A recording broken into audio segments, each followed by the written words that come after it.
Hello and welcome to the HAXTONKNITS channel. My name is Deanna. I am a master knitter living in Okinawa, Japan. And this week, I think I have found Okinawa's only yarn shop. I'm really excited about this. I'm going to tell you all about my trip down to Naha, probably at the end of the episode, but I just can't wait. Right off the bat, we're going to talk about Amu, the only local yarn shop in Okinawa. Let's get started.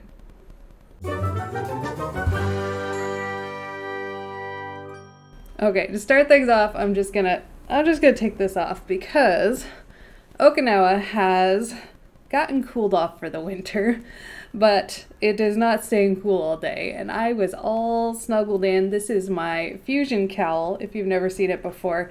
I'm actually doing a promo on this cowl right now, so it is going to be free on Ravelry using the code HAXTONKNITS free, and I'll put that down in the down bar, but just a very, very simple cowl, a pattern that I've been playing with for a little while. And I thought it would be really cute to wear it and show it to you and promote it. But alas, it has warmed up quite a bit. I am wearing my woolens this week, but Okinawa does not really stay cold for very long. So we, of course, have cool weather in the morning. I've got all the windows open, so you're going to be hearing all of the sounds of a typical Japanese neighborhood here in Okinawa. So please bear with me, but I'm so excited. Okay, so all of my viewers know that I have spent the last 7 years or so of my life scouring the island of Okinawa looking for yarn, looking for knitters, looking for crafters, because the yarny goodness is a little bit sparse out here. This is a small and remote island. And even though I knew there were no yarn shops around, except for kind of the big box craft stores, I always gripe about there being no yarn shops, but really, there's yarn available, okay? We have the Pandora House craft chain, and there's one of those in pretty much every mall on the island. There's Rainbow House, and I think there's about 2 on the island. And, what's the other one? Oh yeah, Tokai Craft Heart. So Tokai Craft Heart is also another chain store, and there's one that's pretty far away from me.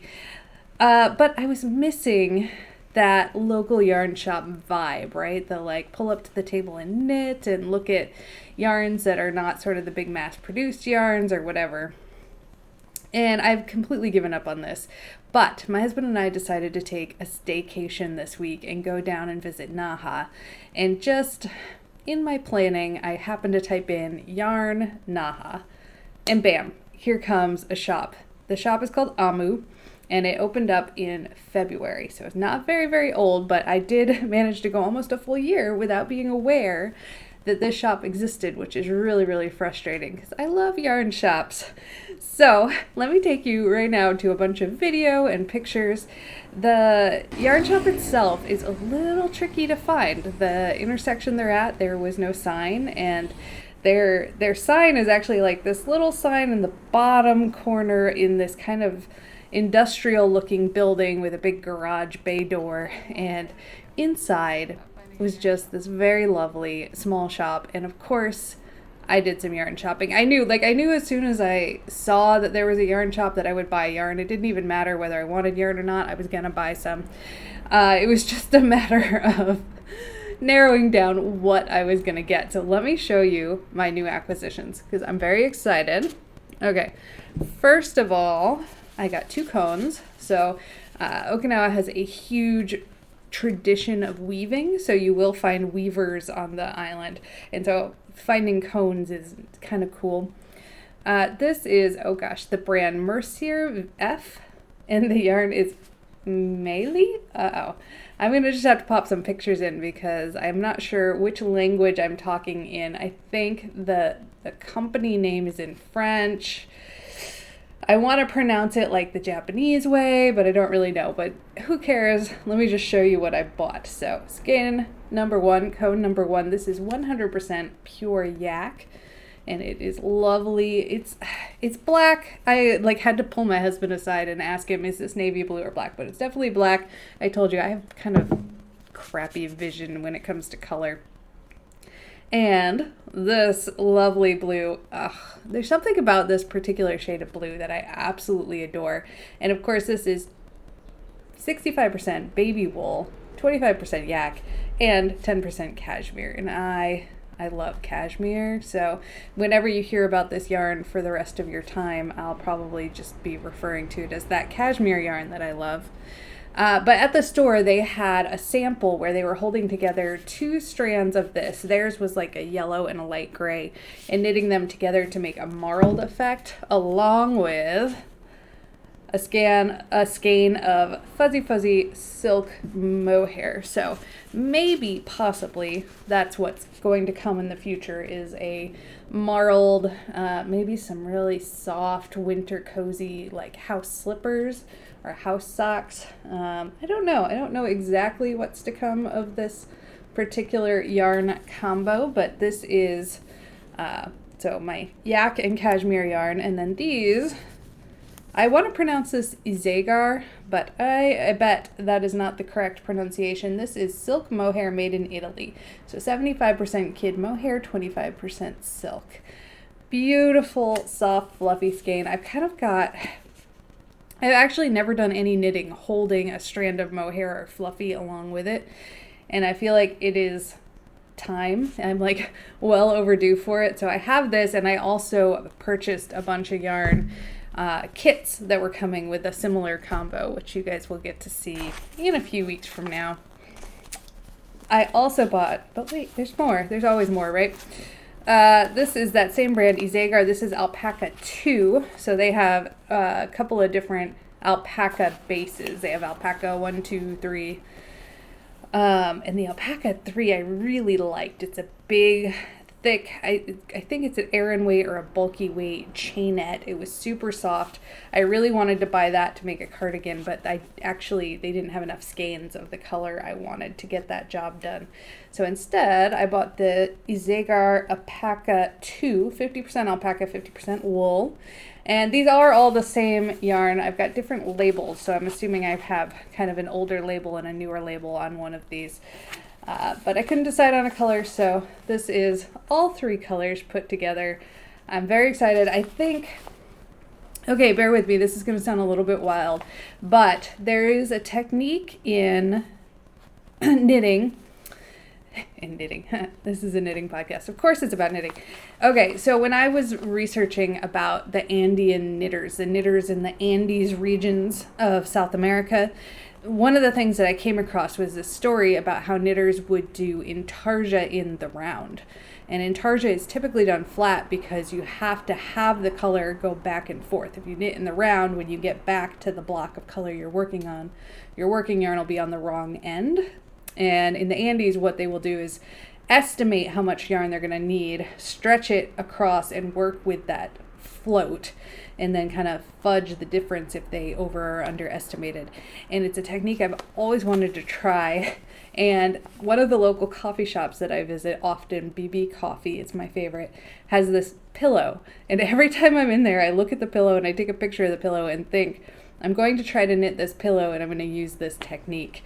Or I'm going to take the pattern from this pillow and turn it into a cowl. So I know that was a lot of ramble, but I think this yarn is going to be a cowl, and I'm going to use vertically stranded color work, which I've talked about before when I was publishing my root cowl. So maybe I'll put a link up there to the episode about vertically stranded color work, and intarsia in the round. We'll see if that works or not, but I think that is the plan for these guys. I'll link in now the sad picture of the pillow that has inspired me to take on this particular undertaking. But I definitely want to show you the yarn shop, so I'm going to link below the link to their Instagram page so all of you can see, and when you go and visit Okinawa, you can go to the only yarn shop in Okinawa, asterisk. I think the rest of my trip, though, the rest of my trip to Naha, I'll tell you guys about in the end here, because I did have a lovely staycation down in the capital of Okinawa.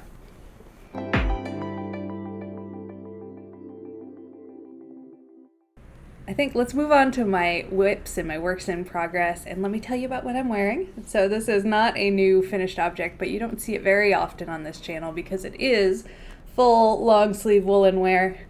And Okinawa is really never cold long enough to wear full long sleeve woolen wear. But this is the Arrows Down pullover. It's by Natalie V, and I'll put a link below. And I did, of course, knit this in Brooklyn Tweed Loft, which is a fingering weight woolen spun yarn. So it's very light and very, very, very warm, which does not make it anywhere near appropriate for Okinawa. So I'm gonna wear it for my recording today and then probably take it off and go back into my tank top, even though it's winter here.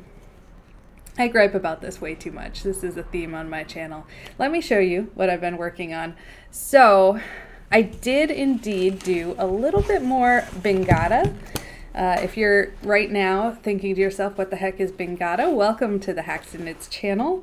I talked about this in my last episode, I think maybe my last 2 episodes, but this is a sample of some very cute Bingata. So Bingata is an ancient technique that's been done here in Okinawa forever that involves creating a stencil and painting on a resist and then hand painting the areas you want to receive dye and then eventually washing it all off. And I think I'm getting a little bit better at this. I'm very excited by kind of the shading in the whale shark and in this watery stuff here.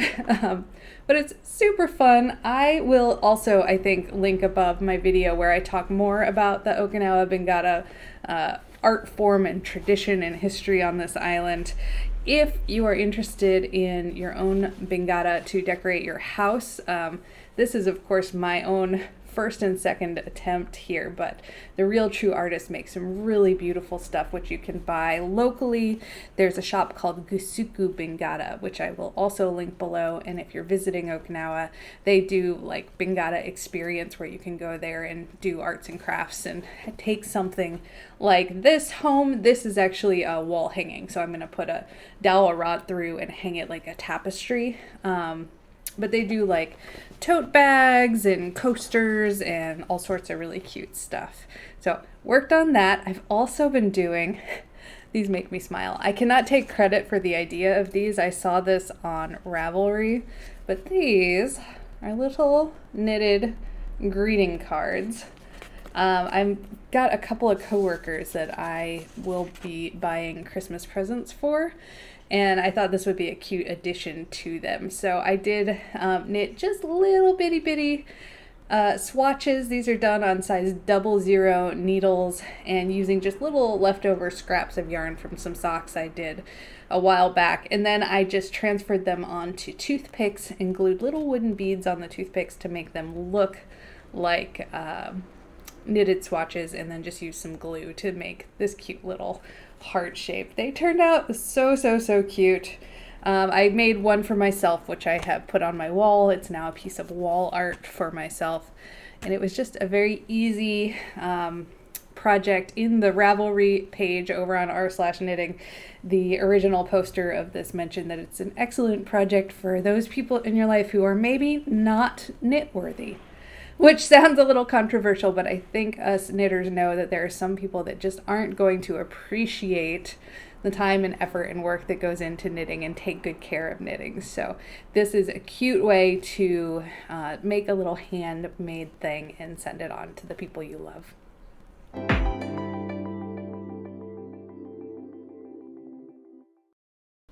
What else? Okay, I do have 2 projects that I've been pretty much exclusively working on.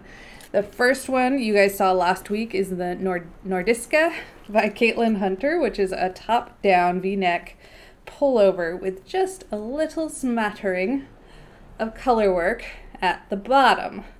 And this probably looks a little bit different than the last time I showed it to you, my last episode. And that is because I made some changes in yarn and changes in color. So let's talk about the yarn first. This top yarn here, this is Mominoki yarn. It is their fin wool base and the color is cinnamon. And fun fact, I learned this week that Mominoki means like Christmas tree. I learned this at a bar while I was down in Naha talking to a local, and I was trying to ask her, I was telling her about my knitting because I was knitting at the bar. Come on, you guys know. This is what knitters do. We knit at bars. And I said the yarn is called Mominoki, but I didn't know what that meant. And they proceeded to start singing me Christmas songs about Mominoki. So I think it's Christmas tree or fir tree or something along those lines. And originally I was going to do the bulk of my color work in this yarn, which is also Mominoki in the color Shadow, but it just turned out to be not quite enough contrast against the orange. Here in the light it looks okay, but you really lost the details of the color work when I used them together. I was originally going to use that, and then my other contrast color, ooh, this is getting tricky, was this particular ball of yarn, which is by Northlight Fibers. It's their Water Street DK base, which is a wool and cashmere blend that I absolutely love, but was also just too bulky for this project. So I had knitted most of the color work. I think I had gotten to about this point right here when I finally made the decision that it was just not working out, and I went ahead and pulled all the way back to the start of the color work. And then I got to stash dive, which is always fun and exciting. This project will ultimately end up enabling my habit of hoarding yarn, because when I finish knitting, I never want to like get rid of the little extra bits. I've kind of set myself a rule that if I have less than 20 grams, I'm just going to toss it and get rid of it and move on, which doesn't always happen. Sometimes I still hoard them. But I pulled out these yarns, which is Jamieson and Smith Shetland Spindrift. I always get the two brands switch. You know, there's the Jamieson and there's the Jamieson and Smith, and one's the Spindrift and one's the Shetland Spindrift. You know what I'm talking about. But yes, Jamieson Smith Shetland Spindrift, and this is actually a little bit too thick also. It's just a bit thicker than the Mominoki yarn. So I finally found, and I don't have the blue ball with me, these little bitty balls of yarn. They look like there's not enough to do anything with them, but I thought, maybe there's enough. And I started knitting with them. So that is what the blue and the lighter contrast color are in this swatch. And this yarn is a Plymouth yarn, I believe. It's called Ink and Spice. And it is a blend in a, oh gosh, I don't have the label with me, but it's got silk, it's got yak, it's got alpaca, and I think it's got something else, maybe like a little bit of wool. It is so soft, buttery soft, lovely, lovely, lovely, and the right weight. This is a single spun.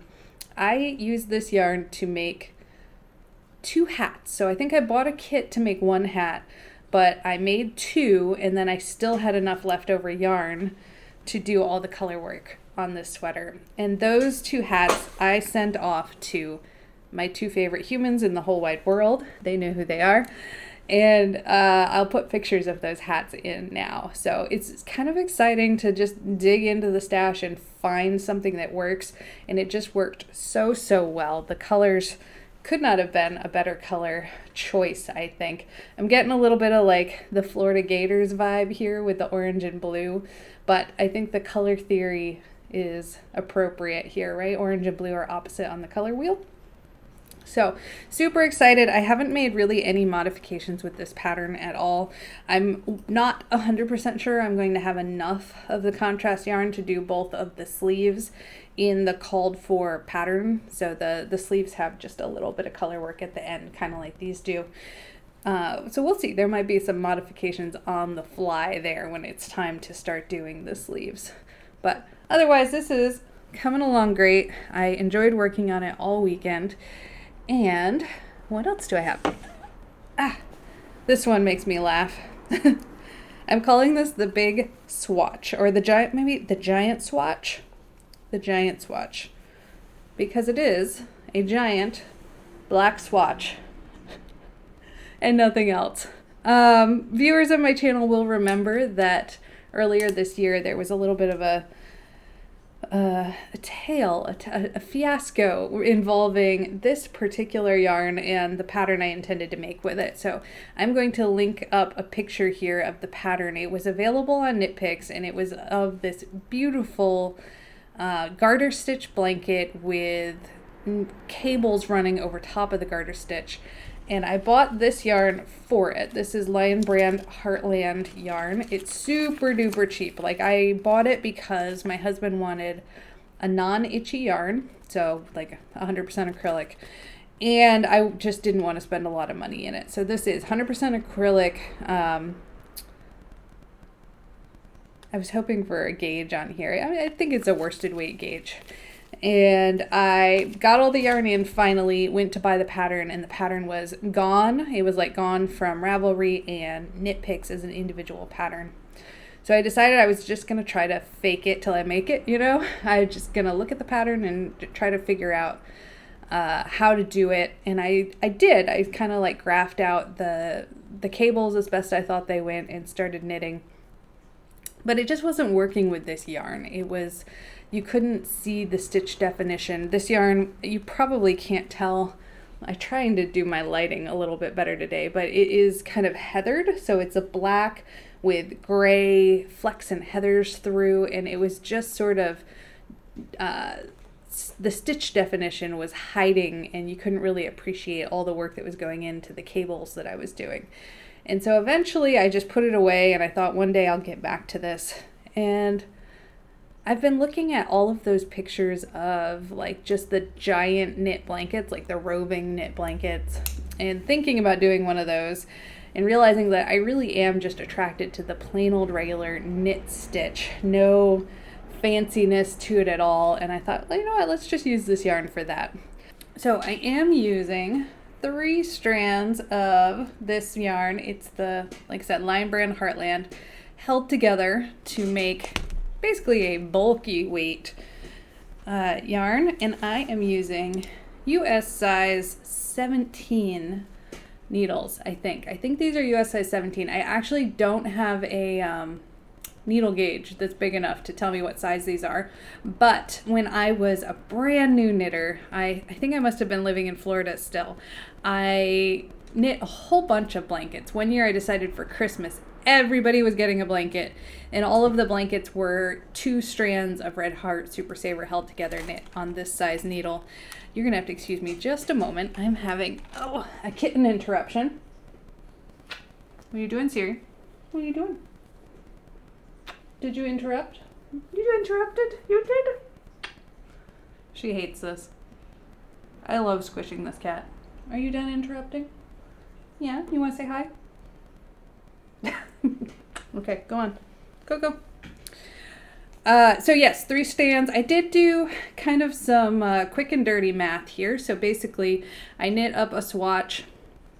I did not wash and block it, that's for sure. I just kind of stretched it to what I estimated it would be at when it was washed and blocked, and did a rough gauge swatch, and then I also measured my swatch, and that way I could estimate if I had enough yarn in my stash to get the job done. So I basically added up the number of stitches, so number of stitches per row times number of rows in my swatch, and weighed it and got an estimate of how many grams of yarn I would use for every stitch. It's a really teeny tiny number, but I then would estimate how big of a blanket I want and use my gauge to calculate how many stitches it would take to get that job done and multiply it by that number. And that told me that I have just plenty in my stash, just a little bit over what I need, with maybe like 80 grams of excess. And because it's a blanket, it doesn't really matter whether it's spot on the number of inches I wanted. I just wanted it big enough to be able to snuggle on the couch with. And so this is turning out great. It's been very enjoyable to just sit down and knit on this whenever I don't feel like flexing my brain muscles looking at a chart, or, you know, thinking about increases and decreases and raglan shaping. No, this has been a lovely project to work on, and I really look forward to having it. I hope you guys can hear in the background. My cats are running and grabbing a hold of my curtains and sliding across the curtain slider, which is excellent. The Japanese curtain rods here are all like 2 rods, so you can have like a lighter curtain and then like a blocking, like light blocking curtain. And we very wisely bought very, very cheap curtains because we had 2 kittens in the house. And that's all I can hear in the background right now is the cats like grabbing hold and sliding on my curtains. I'll put in a video here of my cat Siri licking the curtains, and you'll see that they've done some good damage to the curtains in our house.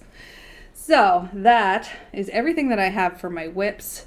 It's time to talk about life in Okinawa.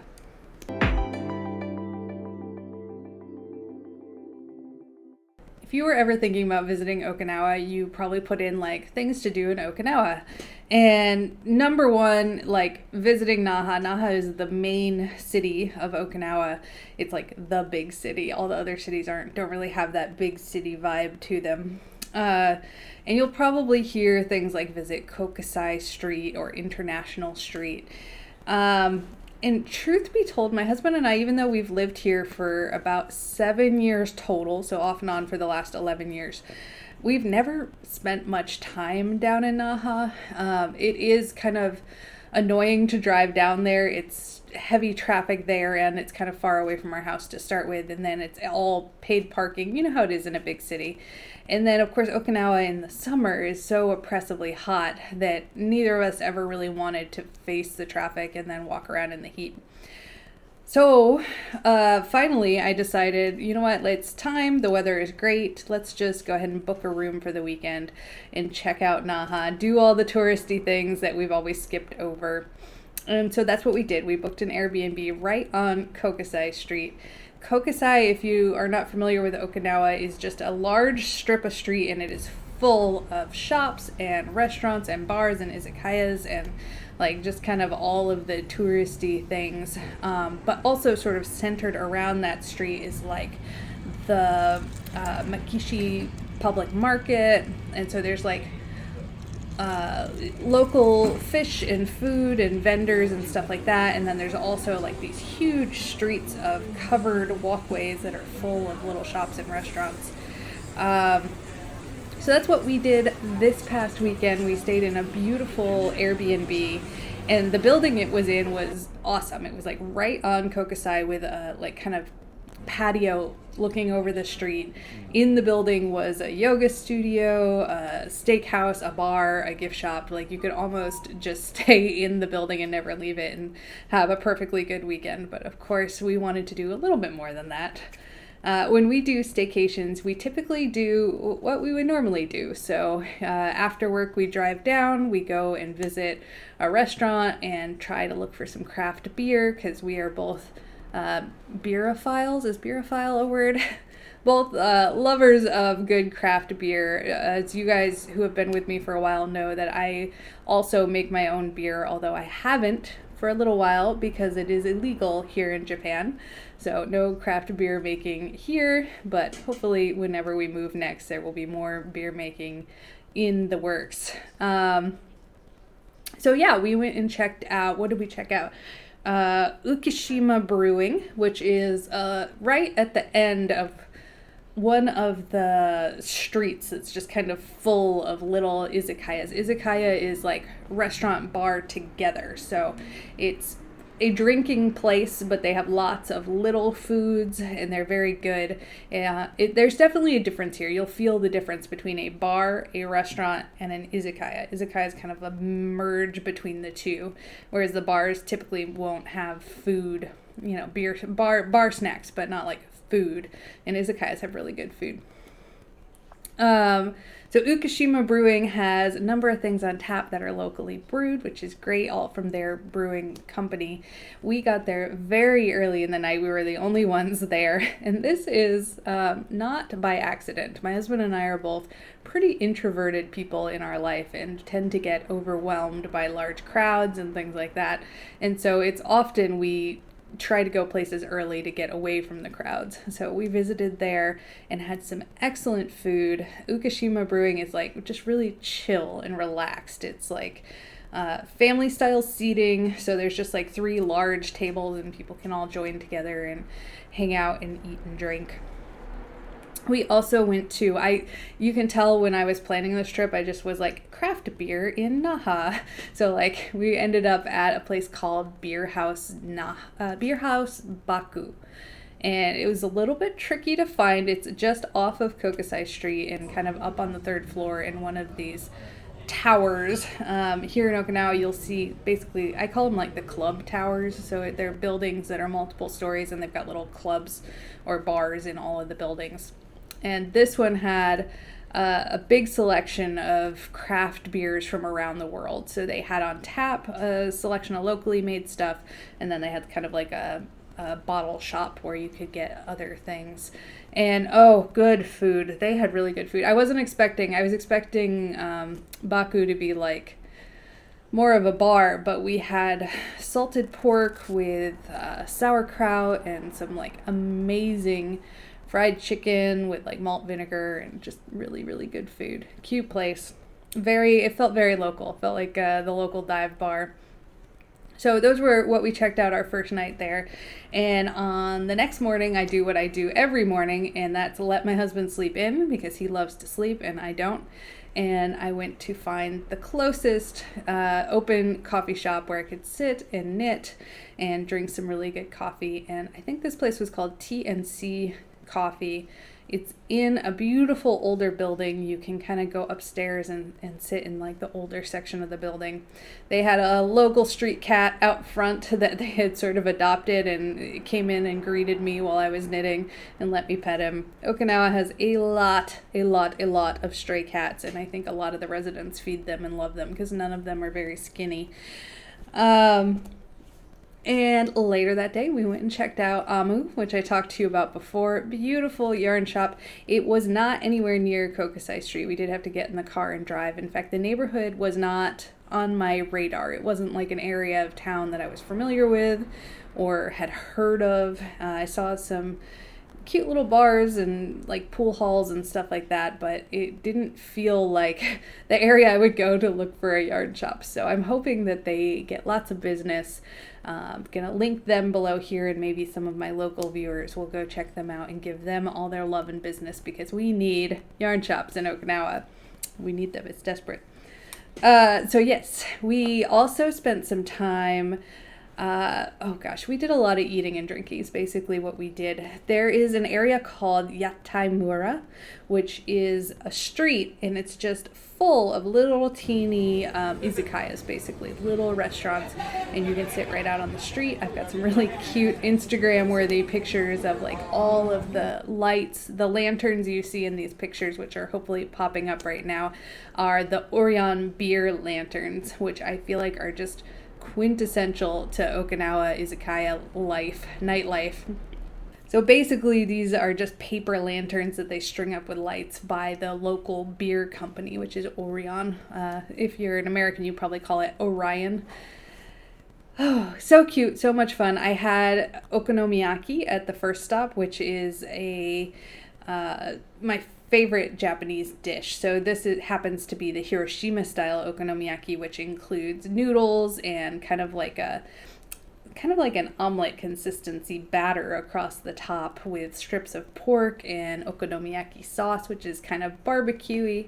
Really, really good. I do admit I like the Osaka style better, which doesn't have noodles and it's more of a like pancake consistency than an omelet consistency. But good food. And then after that, where did we go? Oh my gosh. We went to a place. It is called, I'm looking at my notes because I didn't know what it was called. It looked like a food court. It's called Noringai Food Court. And it's basically a giant building. I think it was 4 or 5 stories, just packed with little bars and restaurants, little izakayas. Just every floor probably had, I don't know, 20 little shops, and it was just completely full. We were lured in by the sign that said craft beer down in the basement. So we went down to the basement and found this basically just a bar. There was no food at this particular one. I want to say it's called like Beer Cat. Hold on, I've got stickers here somewhere. Beer Cat. The owner or the bartender of the night was an absolutely lunatic Kiwi man, and he gave me these stickers that say Shima Neko and Beer Box and have cats on them. I tried to buy a t-shirt, but they were out. But it was just on tap, lots of craft beer. My husband was drinking, he had a milk stout, a nitro milk stout. I was drinking a Goes, and I had some raspberry sours that were really good. Raspberry sour pink drink by, I think, Covenant Brewing. And it was just very fun night. Have a few drinks, talk to the local bartenders. The gentleman that was talking to us offered me a rather unusual deal. He has a friend who can get me cheap cashmere from Kashmir.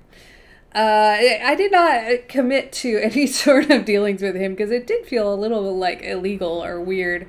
I was like, yeah, okay, yeah, no problem. Yeah, cheap cashmere, that sounds great. But he was a very interesting man who had obviously traveled the world much more than even I've traveled the world. And we had a good time sharing stories, and then we walked ourselves safely home and to bed and had just a very nice and relaxing weekend. I think I have covered everything I wanted to talk about Kokusai Street. I came here specifically for this shirt. Oh my gosh, but he's giving me so much food. Thank you so much.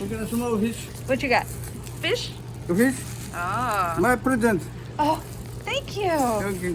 Thank you so much. Yeah. So all in all, we had a very fun, very relaxing weekend. If you are visiting Okinawa and gonna spend some time on Kokusai Street, this is an evening time adventure. During the week, especially during the daytime during the week, pretty much everything is shut down and bordered down. During the daytime hours on the weekend, you'll see a lot of the shopping open, and then of course the nightlife, the food, the restaurants all come alive in the evening time. I'm glad we went. I'm glad we went and visited. I've always sort of heard about Kokusai Street and how fun it is down there, but I was surprised at the local feel getting into like the smaller restaurants.